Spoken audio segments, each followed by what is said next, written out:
Hello and welcome everybody. Today we're going to have a discussion about a victim mentality. So if you're interested, stay tuned. Okay, victim mentality. Number one, it's very, very dangerous, and I'm going to tell you why, and then we're going to see how to overcome it.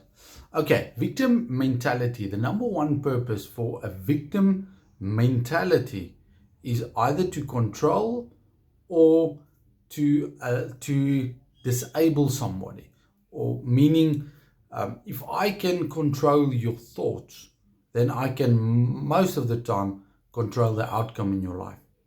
And that's why it's very, very dangerous. Because when you have a victim mentality, you see even your brain. Let's focus on the aspect of your brain.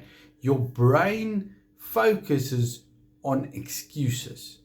It focuses on all of the reasons why I cannot do what I'm supposed to do. And that becomes dangerous. And remember, what you focus on increases in your life. So if you focus on being a victim, your mind is automatically going to draw to focus more and more of these aspects in your life. Now remember, the purpose of that is to disable you not to be successful. Now, what is it to be successful? Successful is to be in the place and state what the Lord wants you to be, meaning you're fulfilling the purpose that God created you for it. When you're in that purpose, you are successful. Doesn't matter about how much money you have, how wealthy, all of those things you are. No, that doesn't matter. Success is at being at the place where God destined you to be. So for instance, when I am fulfilling the calling upon my life, everything is going to be as it's supposed to be, in the sense of I'm going to have joy because I'm going to be content with what I am doing, because I'm created and designed for to do that. In engineering, when you exceed something stress levels, it breaks. Humans do the same thing. And God did not create us to be under constant stress and fighting and all of that. Your job can entail that, yes, but then you will have the ability to endure and overcome those circumstances. Now, one of the very important things that I heard, and it made a big difference in my life, the guy said, remember, winners make goals, losers make excuses. So if I am a victim, I'm going to tend to have a loser mentality because I'm always the one at loss. And that is very, very dangerous. Because what is it doing? It stops you from fulfilling the calling that God has got on your life.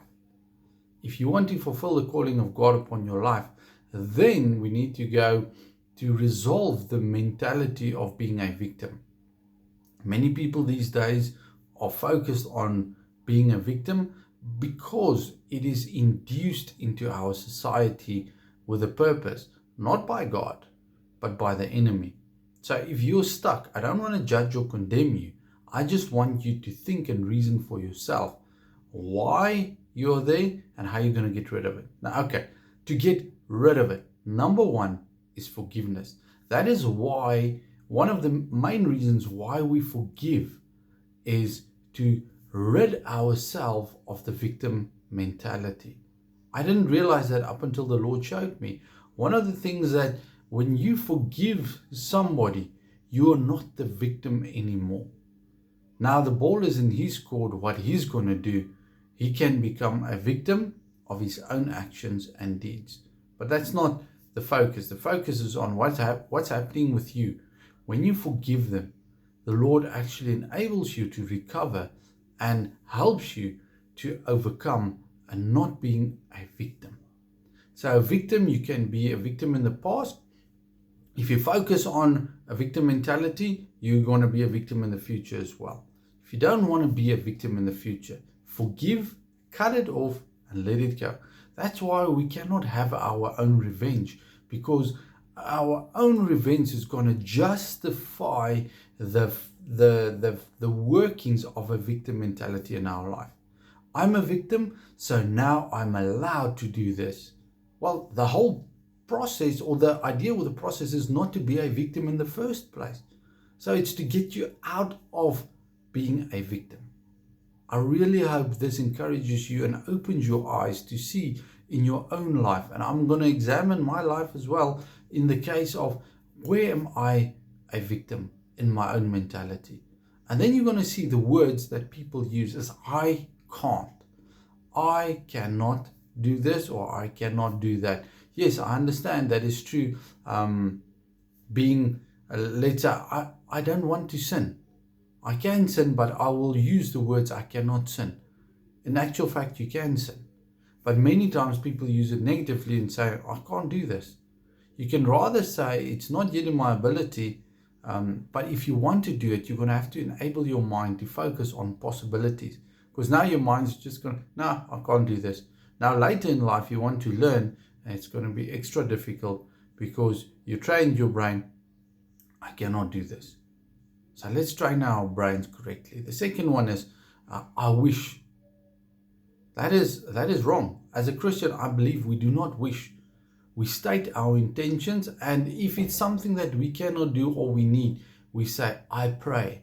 I pray that you'll be better. I pray that I'm going to do this. I believe that it's possible, because prayer works with belief. Wish doesn't work with belief, it works with luck. And that is a roll of a dice. I don't want to work on that system. I want to work on a system where I believe I can do it. So now my brain, as created by our Father, is able to get the solutions or to get whatever is necessary to do what I need to do. So cut out these negative words with purpose out of your life and replace it with words of purpose to enable you. If you can't do anything, meaning you want to succeed in school, you've got 100 excuses. I don't have the finances, I don't have the ability, I don't have the chance, nothing. Just say, I'm going to do it. I'm going to find a way.